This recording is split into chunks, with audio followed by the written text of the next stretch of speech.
This is my King James Ryrie Study Bible. And this is Charles Ryrie's note on Mark 16, verses 9 to 20. These verses do not appear in two of the most trustworthy manuscripts of the New Testament, though they are part of many other manuscripts and versions. If they are not a part of the genuine text of Mark, the abrupt ending at verse 8 is probably because the original closing verses were lost. The doubtful genuineness of verses 9 to 20 makes it unwise to build a doctrine or base an experience on them, especially verses 16 to 18. Can't you just feel the faith in God's holy words oozing out of this commentary? Yeah, I don't either. But that is what I was taught, and that is what millions upon millions of Christians have been taught for decades. If you've been watching the last 10 or so vlogs, you already know more than almost all of them about Codex Sinaiticus, maybe even than Ryrie. So many people, as I was taught as well, believed and believe that the Sinaiticus is the oldest complete Bible in the world. Well, a lot of you already know that Sinaiticus isn't complete. About a quarter of the books are missing. So what if I could show you proof positive that the Sinaiticus wasn't written in the 300s? And maybe I could show you one reason why we know it wasn't written before the mid-400s either.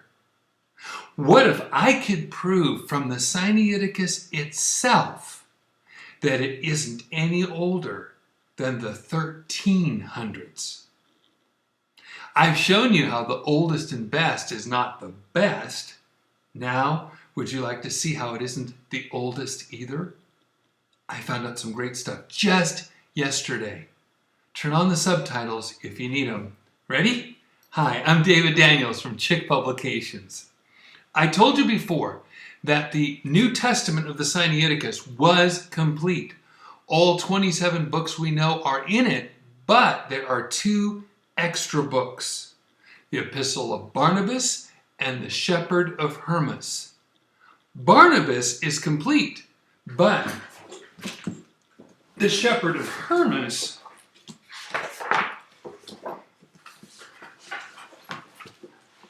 is in pieces. How long has it been that way? It doesn't seem like such a big mystery after you find out what I found out. In 1844, Tischendorf made his first journey to St. Catherine's Monastery in the Sinai Peninsula. 15 years later, when he talked about it, all he said he saw were some pieces of the Old Testament, and he took a third of what he saw, 43 leaves. That went to his patron, Frederick of Saxony. This is him in 1841. But the next year, in 1845, the Russian religious official Porfiry Uspensky came to St. Catherine's. Both in 1845 and in 1850, he saw the Sinaiticus and wrote about it, describing it in terms that show he saw all that Tischendorf would describe 14 years later. My fellow researchers, Steve Avery, Mark Mitchie, and I all wanted to know what Uspensky wrote, but none of us knows how to read Old Slovenian. Thankfully, a missionary to the Ukraine, John Spillman, got it translated for us from Old Slovenian into Russian into English. We were pretty excited. This may be the first time this has ever been openly translated into English. Even so, I'll just point out some important points for us now. Uspensky wrote, "The best Greek manuscripts are stored in the prior's cells." That's the lead monk's rooms. There are only 4 of them. but they are very precious for their antiquity, rarity, and handwriting features, for their content, for the elegance of the beautiful faces of the saints and entertaining drawings and paintings. The first manuscript containing the Old Testament, which was incomplete, and the entire New Testament with the Epistle of St. Barnabas and the Book of Hermas, was written on the finest white parchment in the fourth share of a long and wide sheet. Did you catch the finest white parchment? And did you notice he didn't say part of Hermas? Remember, he said the Old Testament was incomplete, then talked about the entire New Testament with the Epistle of St. Barnabas and the Book of Hermas. I'm just summarizing. He wrote in a lot more detail than I'm giving. But it sounds like in 1845 and 1850, the Shepherd of Hermas was complete. Remember that. Quote, all the sacred texts were written in 4 and 2 columns, and all the words connected without spaces. His quote says, and so together as if one long utterance stretches from point to point. Because you see, there's no periods, no commas, it just keeps going and going, right? All right, he went on.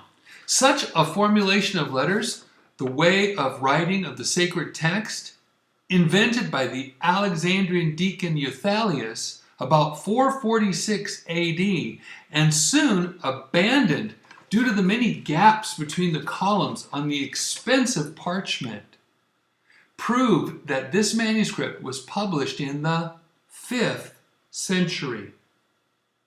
It's funny, Tischendorf acted like Uspensky was ignorant, but look, he spent time telling about the Sinaiticus in detail.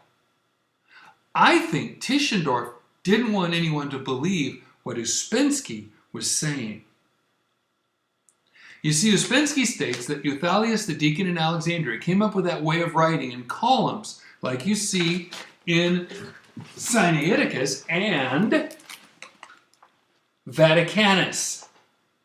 But it was only done for a short time. And this change in formatting didn't start till at least 446 AD. In his simple analysis, Uspensky gave us evidence from Sinaiticus that is no earlier than the middle of the 5th century. That's 100 years too late to be one of Constantine's 50 Bibles decreed in 330, or to be the oldest and best.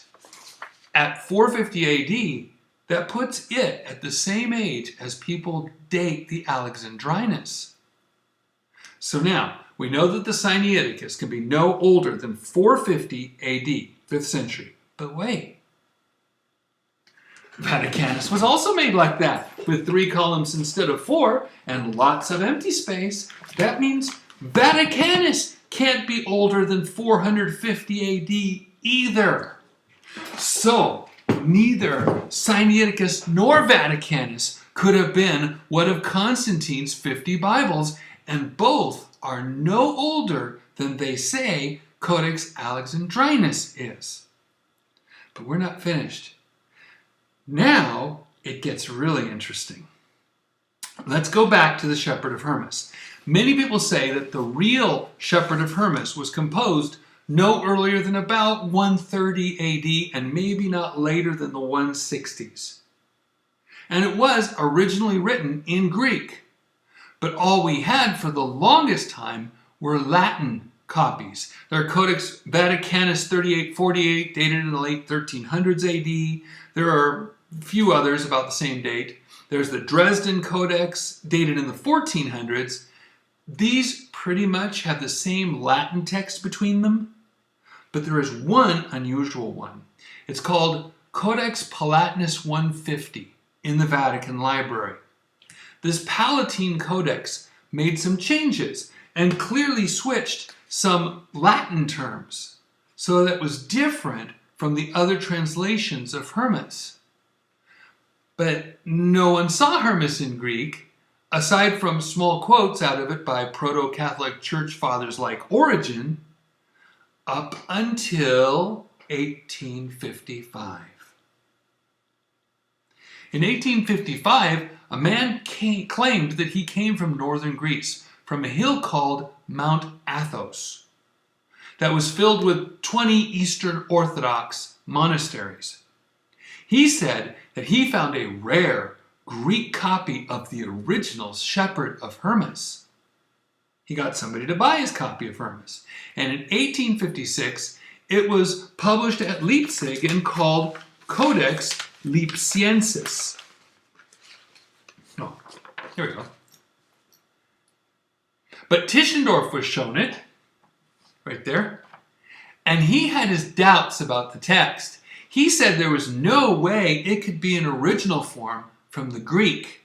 He said it back-translated Latin words into Greek and gave a number of examples.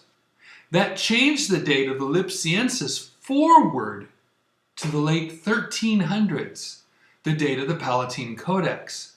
That's because the Greek words were clearly based off of certain Latin words that were only found in the Palatine Codex version of Hermas, not the others. Are you with me? Then, a partner of the man who sold the manuscript came forward. He said, "Don't believe him. He's a con man, and he's a forger." And he'd been selling supposedly ancient manuscripts from 1843 to 1856. People all over Europe felt conned. They trusted this man as a scholar. He had claimed that he found ancient hidden treasures on Mount Athos, and they paid top dollar for them. That man was Constantine Simonides. It'll take another vlog just to tell you more about him. But here's a limerick to help you remember Constantine Simonides. There once was a man called Simonides. With him, scholars once all felt at ease. But when he was exposed, they all felt disposed to dispose of his supposed antiquities. The people believed the brilliant scholar Tischendorf. People stopped believing the brilliant forger Simonides. Then, 3 years later, Tischendorf reversed his view. Why? Because he'd just come from St. Catherine's with a pile of Greek Bible parchment. And in that parchment was, drum roll please, the Shepherd of Hermas. But now, according to Tischendorf's story, it was only part of Hermas, but just as important, listen. Now Tischendorf said Codex Lipsiensis wasn't messed up after all, but actually it was 1,000 years older than he had previously thought. You know why? Because the parts of the Shepherd of Hermas that were in Sinaiticus were almost identical to the Codex Lipsiensis that Simonides sold. Once again, the people believed Tischendorf. Why would he lie? And it was big of him to sort of admit that he was a bit mistaken before. They said, "Thank you. At least we know this one manuscript is genuine." And Simonides' reputation was at least partially restored. Why is this story important? Because of what I'm about to show you. How can we find out if what Tischendorf said was true and which time? Another scholar named James Donaldson wrote in 1874 saying that Tischendorf was right the first time. Let me show you why I know the Sinaiticus is even newer than 450 AD. I've even got the photos to prove it. The best way to prove the character of a text is to see where it came from. That's why one way to group text has been to see who repeats the same mistakes. If you have a text that makes the same changes in numerous places as another text, those two are probably related. There are only so many copies of the Shepherd of Hermas, as I told you. But of all of them, only one makes the mistakes that were in Simonides Hermes. Could those same mistakes also be in the Sinaiticus? Let's check. Donaldson's first objection was that a lot of the words in Simonides Lipsiensis are actually more modern Greek words, and not words that he's ever found in such abundance in any ancient Greek manuscript. These include a great number of words unknown to the classical period, but common in later or modern Greek. I'll just show you the list, both of the modern Greek letters and the Sinaiticus Greek letters. You're welcome to look at them for yourself at www.codexsinaiticus.org. You can check these verses out for yourself. A second proof that Donaldson gave was Greek words in Latin form instead of a Greek form. That's these right here. When I looked at his example, I found out they were from the same verse.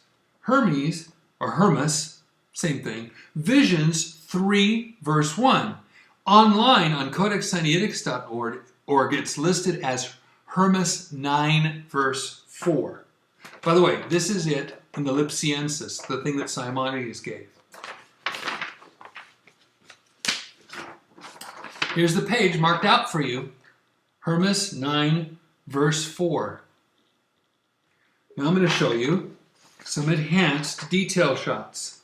Those very words, Sympselion, Kerbakarion, Lention, and Karpasinon, all are right in the same verse. And if you look right here, see it says Kai E, just like it says right here. Believe it or not, Scribe B2 actually started writing the Kai E on the previous line, then started all over again on the next line, writing Kai Pano. Okay, it pays to pay attention, but now, get ready. We come to maximum overkill.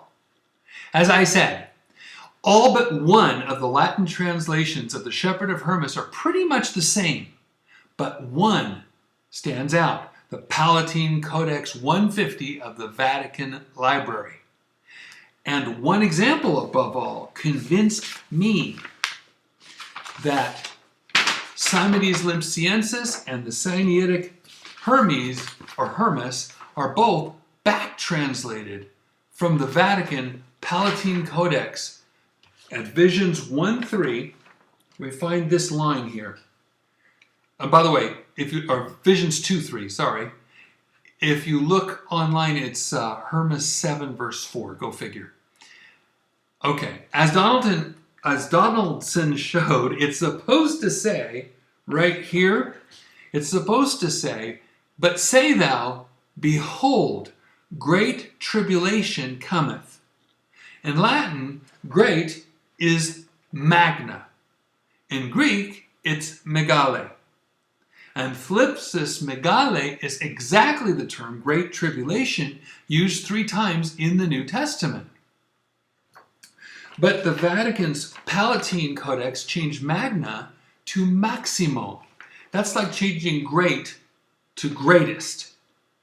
Or Maximo could also be the name of a person, Maximus. So that could get you confused. So guess what Simonides Lipsiensis did? It transliterated the word Maximo in Greek. Well, guess what the Sinaiticus did with the Greek? Here it is. It transliterated Maximo right here.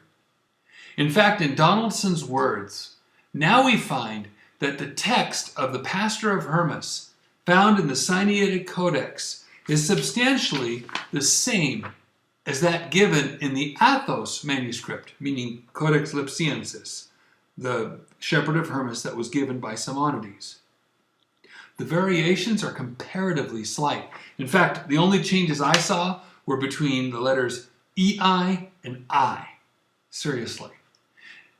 Donaldson also wrote, then there is a considerable number of passages preserved to us in Greek by Origen and other writers. The Sinaitic Greek differs often from this Greek and agrees with the Latin translation, especially the Palatine. And there isn't anything earlier they could have copied. So, Codex Sinaiticus is a fake, a phony, a counterfeit. It's not from 350 AD. It's not from 450 AD. It's no older than 1350 AD. So Sinaiticus is not the best, and it's not the oldest. At best, it's a medieval phony. And I think that it was made in a bit of a rush, not long before 1843 AD.